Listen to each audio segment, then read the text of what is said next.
Salut à tous, j'espère que vous allez bien. Dernier match avant la trêve les amis, avant match Barça-Elche, c'est parti.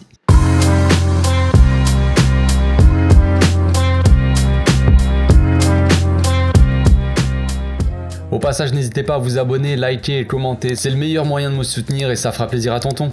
Le retour du Barça en Liga les amis après notre défaite face au Bayern. Et oui c'est dur la vie, c'est dur de se relever comme ça, mais que veux-tu, c'est la vie n'est jamais très facile tu sais, mais bon, c'est comme ça. Donc retour du Barça aussi à domicile après 2 matchs à l'extérieur, on va arrêter les conneries 2 secondes. Donc voilà, on retourne au Camp Nou, on se fait plaisir, on est à la maison et on attend une torchada, voilà, on va les torcher. Bon, avant de commencer ce petit avant-match, je vais parler un peu de la trêve qui arrive là, vous savez il y a la trêve qui arrive, Ligue des Nations, Nation League, super, ça sert à rien, mais bon bref, t'as compris, il y a des matchs internationaux. Donc je vais profiter de ça pour commencer à me chauffer.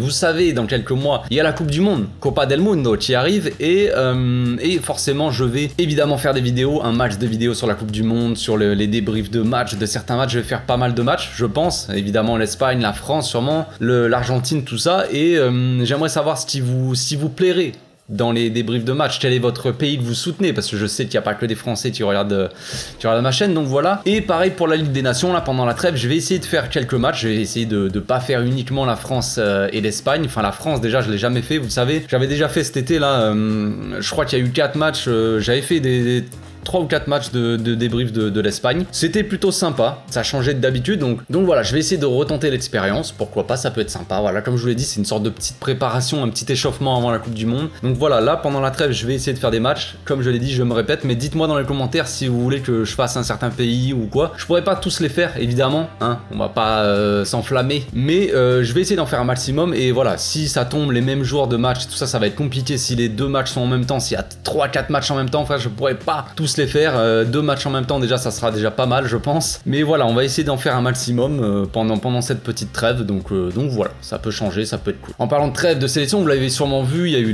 la sélection des joueurs du Barça, enfin les Espagnols qui sont sortis là aujourd'hui. Ansu Fati n'a pas été sélectionné, donc je ne sais pas quoi en penser. Ok, on me dit qu'Ansu Fati n'est pas encore prêt physiquement, Ansu Fati est en retour de blessure, mais Ansu Fati est en retour de blessure toute sa vie, ou c'est comment? Parce que il a été sélectionné il y a pas si longtemps, je sais pas si c'était là cet été là où il avait été pris avec la sélection, alors que le gars il revenait de blessure et qu'il a pas joué un seul match et il rentrait même pas quelques minutes, tout ça, donc c'était pour qu'il participe au soi-disant à la vie de groupe, tout ça avant la Coupe du Monde. Et là on arrive à quelques mois de la Ligue des Champions, Ansu Fati a quand même joué quelques matchs là, quelques bouts de match, soit il est entré en cours de match, soit il était titulaire et jouait une bonne partie, 60 minutes, voilà, avec le Barça, et là il est pas sélectionné, donc c'est une interrogation pour moi, je sais pas trop s'il n'est pas prêt à physiquement je veux dire à faire des bouts de match avec l'Espagne, quand est-ce qu'il le sera quoi, quand est-ce qu'il le sera? C'est quand on voit que alors on peut dire oui, Ansu Fati il a pas été sélectionné parce qu'il joue pas souvent, mais on a des mecs sélectionnés avec l'Espagne. Bon après je vous dis ça, vous vous en foutez, vous êtes sûrement pas tous espagnols ou d'origine espagnole, mais bon c'est pour parler un peu des gars sélectionnés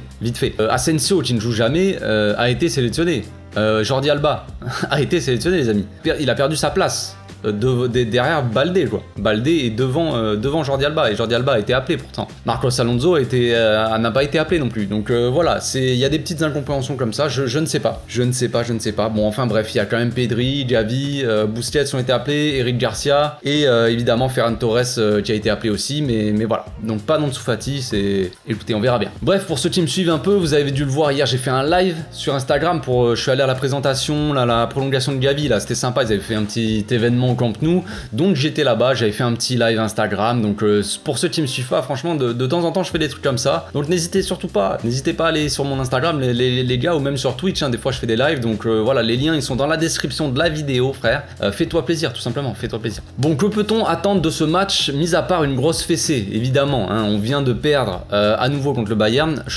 résultat on va dire assez logique quand on voit les derniers matchs, mais pour toute personne qui a vu ce match, c'est pas forcément un résultat logique par rapport au contenu de ce qu'on a vu. Mais c'est la dure réalité du football les amis, on n'a pas su tuer le match quand on a eu notre temps fort, quand on a dominé, et voilà, on s'est fait punir derrière, donc il va falloir relever la tête et repartir de l'avant les amis, et quoi de mieux que de la réception d'Elche en Liga pour repartir de l'avant. Donc en Liga, nous, notre forme actuelle, comme vous le savez, on reste sur 4 victoires et un nul contre le Rayo Vallecano 0-0 en entrée de Liga, en ouverture de Liga. Donc voilà, on reste sur 4 victoires.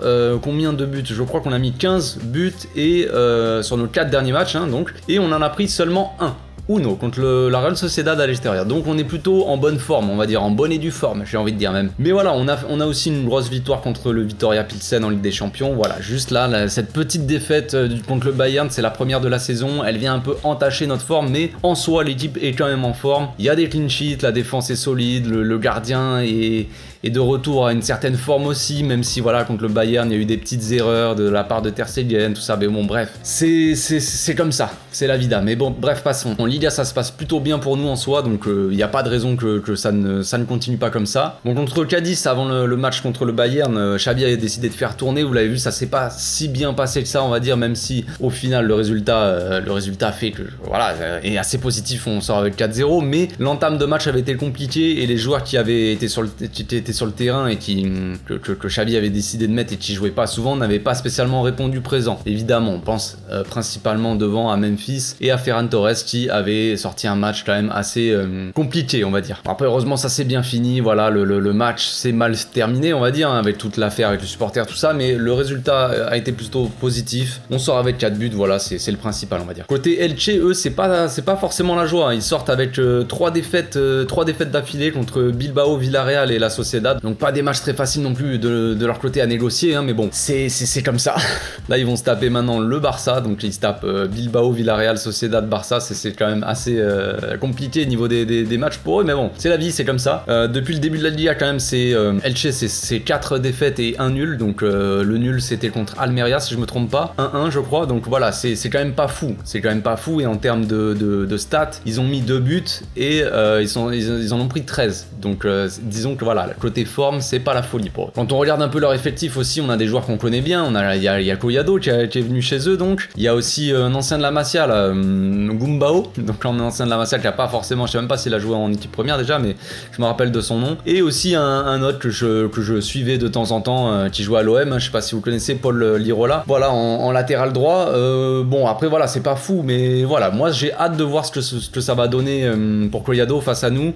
Évidemment, vous le savez, Collado c'est quand même un petit peu, c'est un joueur de ballon, donc à voir ce que ça donne quand son équipe ne touche quasiment pas le ballon et qu'il doit passer son temps à défendre. Ça va peut-être pas évident pour lui, mais on va voir s'il va arriver à négocier 2-3 ballons qui... On va. Enfin bref, moi pour ce match-là, je ferai quand même un peu tourner, pas pour faire souffler les joueurs, tout ça, même s'il faut penser au mois d'octobre qui va arriver, qui va être violent, mais c'est surtout aussi pour tester d'autres joueurs, pour donner la chance un peu aux autres de se montrer à nouveau. Donc je partirai en 4-3-3 avec Ter Stegen dans les cages classiques. À droite, je partirai avec Hector Bellerin, le retour de la moustache et du mulet, les amis, et oui, évidemment, le Moulaga. Dans l'axe, je partirai avec une charnière Christensen-Garcia pour changer un petit peu. Koundé, Araujo, voilà, ils ont beaucoup joué, beaucoup d'intensité, c'était difficile. Christensen a fait un très bon match contre le Bayern, c'est bien. Eric Garcia est rentré en fin de match. Voilà, je remettrai Garcia titulaire, évidemment. Après Christensen, bon, c'est un choix, et puis ça pourrait très bien être Koundé ou Araujo, vous me direz, mais Christensen et Garcia, ça a très bien marché. Voilà, et on sait très bien que normalement, on devrait avoir le ballon, il ne devrait pas avoir trop d'attaques, trop d'offensives de côté adversaire, donc il faudra surtout des joueurs qui arrivent à débloquer des situations avec du jeu long, avec un bon jeu de passe. Donc je partirai avec Eric et Christensen, ça me paraît plutôt pas mal. Et à gauche, je partirai avec Baldé qui n'a pas joué contre le Bayern, dommage pour lui, ça aurait été un match intéressant, même si bon, Marcos Alonso a fait plutôt un bon match, j'ai trouvé, il a été très bon, répondu présent pour son premier match comme ça, c'était pas forcément évident à gérer, mais il a très bien géré le truc, mis à part forcément l'erreur sur le corner, évidemment, où il suit pas le joueur forcément, mais on peut pas sortir un match non plus complètement parfait. Voilà, le gars vient d'arriver, moi je trouve qu'il a montré des belles choses, je pense qu'il va être titulaire dans les gros matchs pour la saison. Je pense que Jordi Alba, les amis, ça va être très compliqué pour lui de retrouver des minutes. Mais voilà, et contre une équipe comme Elche, autant mettre Baldé pour qu'il engrange des minutes. Après, il va y avoir des gros matchs. Je pense que Marcos Alonso va beaucoup jouer dans le mois d'octobre. Donc Baldé, là, il faut qu'il continue sur sa lancée aussi. Baldé, il a fait des très bons matchs depuis le début de la saison. Donc voilà, je le remettrai titulaire. En 6, pour changer, je partirai donc avec Frenkie. Je mettrai au repos Busquets et Pedri, personnellement. Donc je partirai avec Frenkie en 6, 6, Kessie à côté de lui et Gavi. Donc vous allez me dire Gavi c'est beaucoup dépensé contre le Bayern. Oui, je suis d'accord les amis. Gros match de Gavi tout ça, mais voilà, il est sorti assez tôt contre le Bayern, il est sorti je crois à la 60e à la place de c'est Frenkie qui est rentré à sa place, il me semble. Donc voilà, pourquoi pas laisser Gavi, mettre un peu Pedri au repos parce que Pedri on le sait très bien, il est très important, j'ai pas envie qu'il soit cramé non plus. J'aimerais bien voir aussi Pablo Torre dans le match, ça peut être sympa aussi selon le résultat, selon comment ça joue. Pourquoi pas faire entrer Pablo Torre à la place de Gavi ou quoi, je sais pas. Même limite, tu vois, j'étais presque à hésiter à le mettre titulaire, mais bon, on va pas non plus abuser, on va pas changer tout l'effectif non plus, il faut garder une certaine continuité, on va dire. Voilà, la dernière fois Frenkie en 6 avait plutôt été bon, je crois que c'était contre Cadiz, il me semble, ou je m'en souviens plus. Mais bon, bref, il avait pas été mauvais, il avait été plutôt bon. Kessie aussi, Kessie à voir, Kessie on sait que c'est un gars assez défensif, on va dire plus défensif qu'offensif, mais dans ce nouveau poste là, il commence à faire des bonnes choses, il commence à apprendre aussi à jouer différemment, parce qu'au Milan il jouait forcément pas du tout pareil que comme il joue au Barça là actuellement. Donc voilà, pourquoi pas Kessie en relayeur. On sait qu'il aime bien faire les efforts, il aime bien se projeter. Enfin, je sais pas s'il aime bien ça, mais en tout cas il le fait, il fait les efforts pour se projeter dans la surface, pour faire des appels, il fait beaucoup d'appels dans la profondeur, il fait beaucoup d'efforts, donc voilà, récompensons un peu le travail de certains, et je le mettrai titulaire. Pour finir donc en attaque, je partirai donc avec Ansu Fati à gauche, titulaire pour moi, il devrait l'être, c'est les infos aussi qui sont sorties aujourd'hui, normalement il devrait être titulaire. Dans l'axe, je partirai quand même avec Lewandowski, avoir une certaine sécurité, on va dire, plus ou moins. Bon, après Lewandowski, disons que je le remettrai en confiance, même si je pense qu'il a pas besoin de ça, hein, clairement les gars, il a pas besoin de se mettre en confiance contre Elche, mais en soi voilà, il est passé à côté de son match contre le Bayern, là il va avoir à cœur à mon avis de se rattraper, plus ou moins on va dire. Et pour finir à droite, je partirai avec Rafinha, voilà, Dembélé, il a fait beaucoup d'efforts, et on n'oublie pas que Dembélé quand même, on n'oublie pas l'histoire qu'on a eu avec Dembélé depuis qu'il est là, donc voilà, on va pas trop abuser, mettre Dembélé tous les matchs, constamment tout ça, là il vient d'être rappelé avec l'équipe de France Dembélé, c'est bien pour lui, j'ai hâte de voir ce que ça va donner. Mais voilà, donc je partirai quand même avec Rafinha. Pourquoi pas faire entrer en cours de match Dembélé aussi, hein, Memphis et Ferran Torres. Je pense que Ferran, voilà, c'est toujours le même sujet les gars, mais je pense que Ferran Torres rentrera dans ce match-là et c'est un peu le match idéal aussi pour Ferran Torres pour prendre des minutes et prendre de la confiance face à Elche à domicile. J'ai envie de dire que si c'est pas là que t'arrives à prendre la confiance, t'arriveras jamais à la prendre, j'ai envie de dire. Pour Ansu Fati, voilà, c'est l'occasion jamais de montrer. Voilà, il n'a pas été appelé avec sa sélection comme je l'ai dit tout à l'heure. C'est l'occasion de montrer aussi qu'il peut performer. J'ai envie de revoir le Ansu Fati. J'ai revu dernièrement là des images d'Ansu Fati où il claque ses buts là.